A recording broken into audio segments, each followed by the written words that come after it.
Audiobook.org. Recording by Tammy Sanders. Round the Moon by Jules Verne. Chapter 15. Hyperbola or Parabola.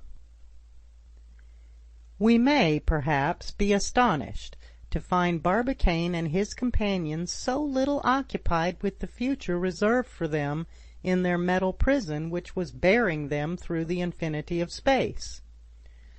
Instead of asking where they were going, they passed their time making experiments, as if they had been quietly installed in their own study. We might answer that men so strong-minded were above such anxieties, that they did not trouble themselves about such trifles, and that they had something else to do than to occupy their minds with the future. The truth was that they were not masters of their projectile. They could neither check its course nor alter its direction. A sailor can change the head of his ship as he pleases. An aeronaut can give a vertical motion to his balloon. They, on the contrary, had no power over their vehicle. Every maneuver was forbidden. Hence the inclination to let things alone, or as the sailors say, let her run.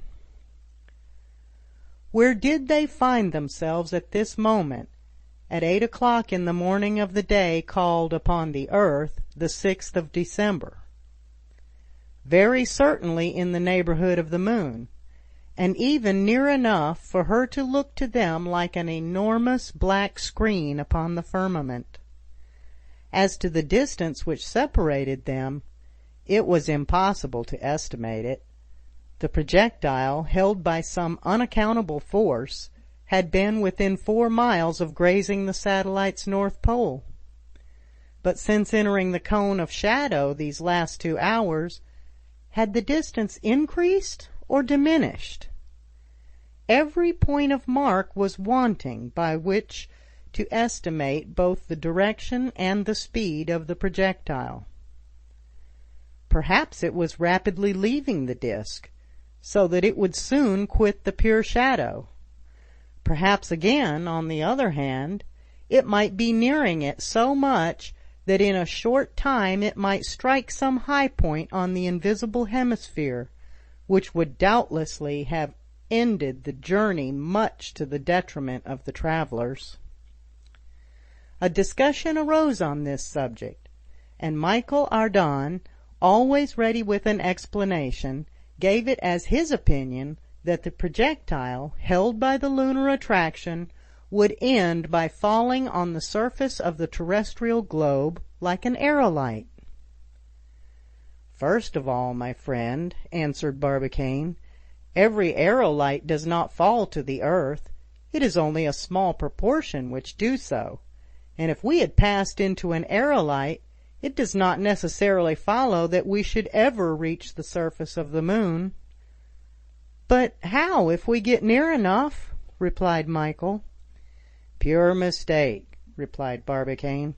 "Have you not seen shooting stars rush through the sky by thousands at certain seasons?" "Yes." "Well, these stars, or rather corpuscles, only shine when they are heated by gliding over the atmospheric layers. Now, if they enter the atmosphere, they pass at least within 40 miles of the earth, but they seldom fall upon it. The same with our projectile. It may approach very near to the moon and not yet fall upon it." "But then," asked Michel, "I shall be curious to know how our erring vehicle will act in space." "I see but 2 hypotheses," replied Barbicane after some moments' reflection. "What are they?" "The projectile has the choice between 2 mathematical curves, and it will follow one or the other according to the speed with which it is animated, and which at this moment I cannot estimate." "Yes," said Nicholl, "it will follow either a parabola or a hyperbola." "Just so," replied Barbicane. With a certain speed it will assume the parabola, and with a greater the hyperbola." "I like those grand words," exclaimed Michael Ardan. "One knows directly what they mean. And pray, what is your parabola, if you please?" "My friend," answered the captain, "the parabola is a curve of the second order, the result of the section of a cone intersected by a plane parallel to one of the sides." "Ah, ah," said Michael in a satisfied tone. "It is very nearly," continued Nicholl, "the course described by a bomb launched from a mortar." "Perfect! And the hyperbola?" "The hyperbola, Michael, is a curve of the second order produced by the intersection of a conic surface and a plane parallel to its axis, and constitutes two branches separated one from the other, both tending indefinitely in the two directions." "Is it possible?" exclaimed Michael Ardan in a serious tone, as if they had told him of some serious event. "What I particularly like in your definition of the hyperbola, I was going to say hyperblog, is that it is still more obscure than the word you pretend to define." Nicholl and Barbicane cared little for Michael Ardan's fun. They were deep in a scientific discussion. What curve would the projectile follow, was their hobby. One maintained the hyperbola, the other the parabola. They gave each other reasons bristling with X. Their arguments were couched in language which made Michael jump. The discussion was hot, and neither would give up his chosen curve to his adversary. This scientific dispute lasted so long that it made Michael very impatient. "Now, gentlemen cosines, will you cease to throw parabolas and hyperbolas at each other's heads? I want to understand the only interesting question in the whole affair. We shall follow one or the other of these curves? Good. But where will they lead us to?" "Nowhere," replied Nicholl. "How nowhere?" "Evidently," said Barbicane, "they are open curves, which may be prolonged indefinitely." "Ah, savants!" cried Michael. "And what are either the one or the other to us from the moment we know that they equally lead us into infinite space?" Barbicane and Nicholl could not forbear smiling. They had just been creating art for art's sake. Never had so idle a question been raised at such an inopportune moment. The sinister truth remained that, whether hyperbolically or parabolically borne away, the projectile would never again meet either the earth or the moon. What would become of these bold travelers in the immediate future? If they did not die of hunger, if they did not die of thirst, in some days when the gas failed, they would die from want of air, unless the cold had killed them first. Still, important as it was to economize the gas, the excessive lowness of the surrounding temperature obliged them to consume a certain quantity. Strictly speaking, they could do without its light, but not without its heat. Fortunately, the caloric generated by Riesert's and Regnaut's apparatus raised the temperature of the interior of the projectile a little, and without much expenditure they were able to keep it bearable. But observations had now become very difficult. The dampness of the projectile was condensed on the windows and congealed immediately. This cloudiness had to be dispersed continually. In any case, they might hope to be able to discover some phenomena of the highest interest. But up to this time the disk remained dumb and dark. it did not answer the multiplicity of questions put by these ardent minds, a matter which drew this reflection from Michael, apparently a just one. If ever we begin this journey over again, we shall do well to choose the time when the moon is at the full. Certainly, said Nicholl, that circumstance will be more favorable. I allow that the moon, immersed in the sun's rays, will not be visible during the transit, but instead we should see the earth, which would be full.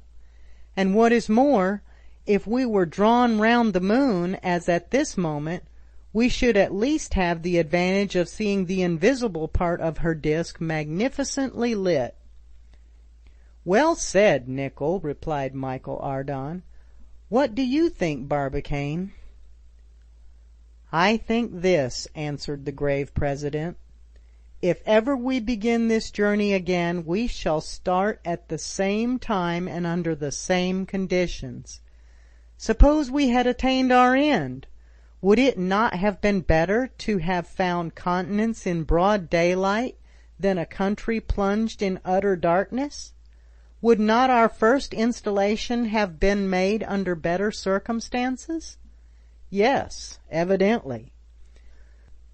As to the invisible side, we could have visited it in our exploring expeditions on the lunar globe, so that the time of the full moon was well chosen. But we ought to have arrived at the end, and in order to have so arrived, we ought to have suffered no deviation on the road. I have nothing to say to that, answered Michael Ardan. Here is, however, a good opportunity lost of observing the other side of the moon. But the projectile was now describing in the shadow that incalculable course which no sight mark would allow them to ascertain. Had its direction been altered, either by the influence of the lunar attraction or by the action of some unknown star? Barbicane could not say. But a change had taken place in the relative position of the vehicle, and Barbicane verified it about 4 in the morning. The change consisted in this, that the base of the projectile had turned toward the moon's surface, and was so held by a perpendicular passing through its axis. The attraction, that is to say the weight, had brought about this alteration. The heaviest part of the projectile inclined toward the invisible disk as if it would fall upon it. Was it falling? Were the travelers attaining that much desired end? No. And the observation of a sign point, quite inexplicable in itself, showed Barbicane that his projectile was not nearing the moon, and that it had shifted by following an almost concentric curve.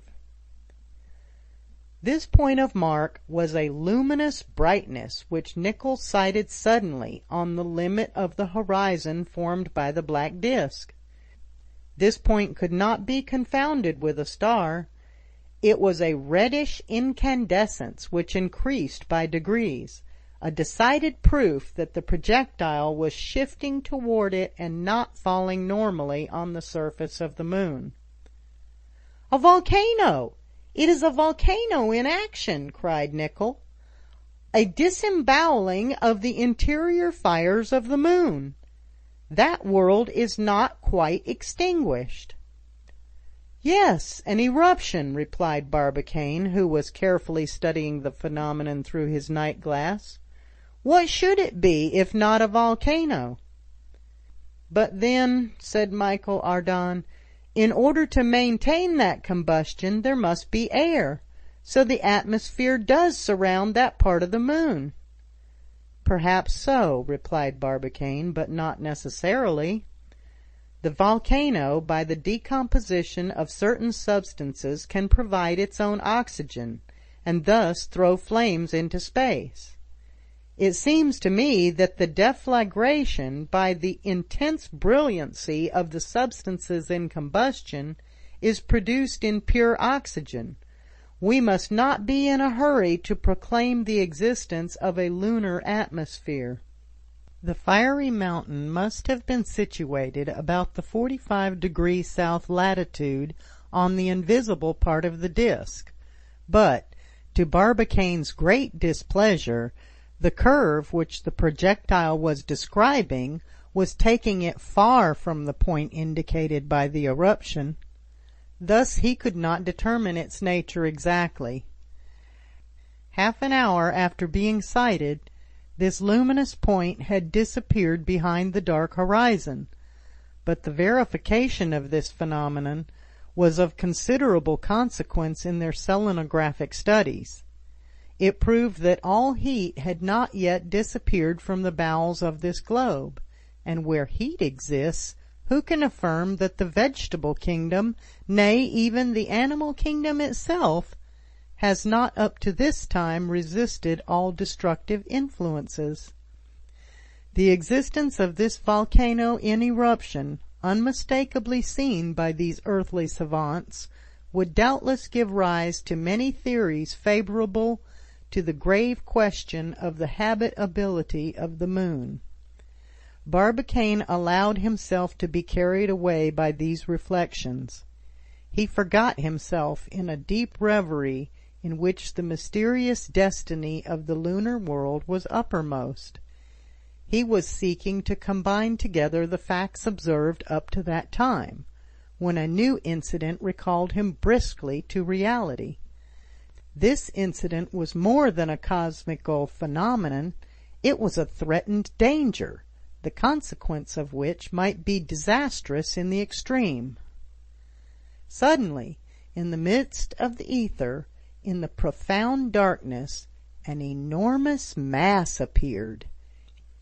It was like a moon, but an incandescent moon, whose brilliancy was all the more intolerable as it cut sharply on the frightful darkness of space.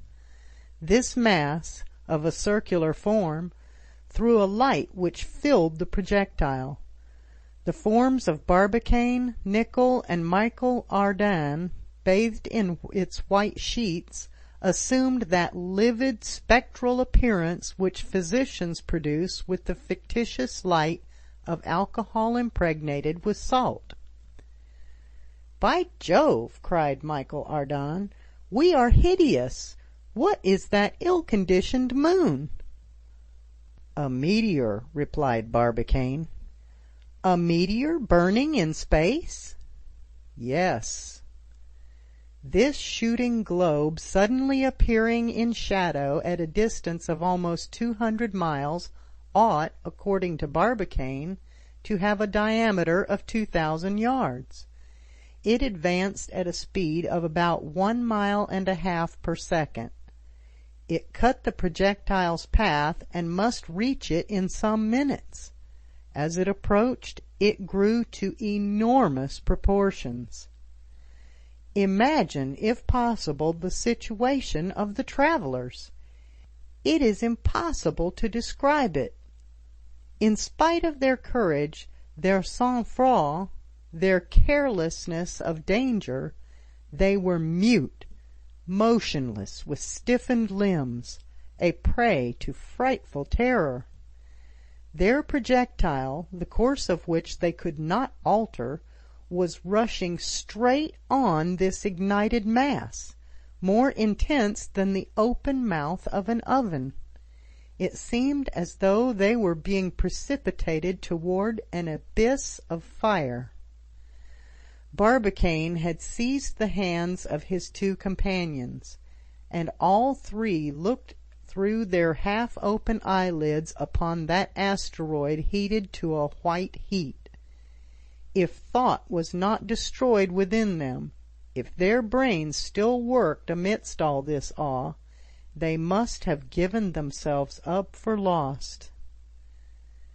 2 minutes after the sudden appearance of the meteor, to them 2 centuries of anguish, the projectile seemed almost about to strike it, when the globe of fire burst like a bomb, but without making any noise in that void where sound, which is but the agitation of the layers of air, could not be generated.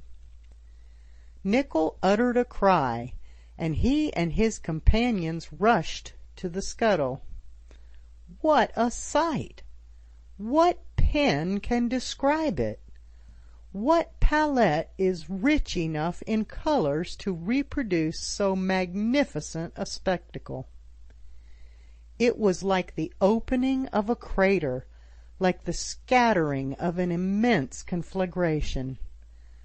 Thousands of luminous fragments lit up and irradiated space with their fires.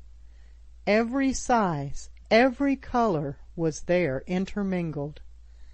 There were rays of yellow and pale yellow, red, green, gray, a crown of fireworks of all colors.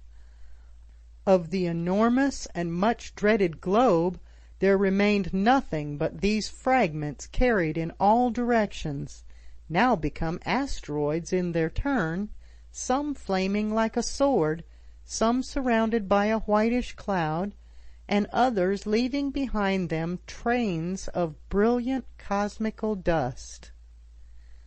These incandescent blocks crossed and struck each other, scattering still smaller fragments, some of which struck the projectile. Its left scuttle was even cracked by a violent shock. It seemed to be floating amid a hail of howitzer shells, the smallest of which might destroy it instantly. The light which saturated the ether was so wonderfully intense that Michael, drawing Barbicane and Nicholl to his window, exclaimed, "The invisible moon! Visible at last!" And through a luminous emanation, which lasted some seconds, the whole three caught a glimpse of that mysterious disk which the eye of man now saw for the first time. What could they distinguish at a distance which they could not estimate? Some lengthened bands along the disk, real clouds formed in the midst of a very confined atmosphere, from which emerged not only all the mountains, but also projections of less importance, its circles, its yawning craters, as capriciously placed as on the visible surface.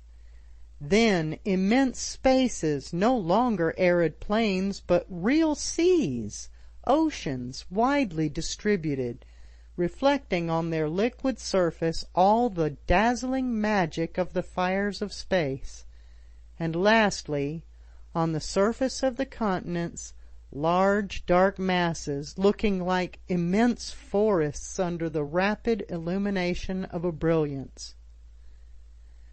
Was it an illusion, a mistake, an optical illusion? Could they give a scientific assent to an observation so superficially obtained? Dared they pronounce upon the question of its habitability after so slight a glimpse of the invisible disk? But the lightnings in space subsided by degrees. Its accidental brilliancy died away. The asteroids dispersed in different directions and were extinguished in the distance. The ether returned to its accustomed darkness. The stars, eclipsed for a moment, again twinkled in the firmament, and the disk, so hastily discerned, was again buried in impenetrable night. End of chapter 15.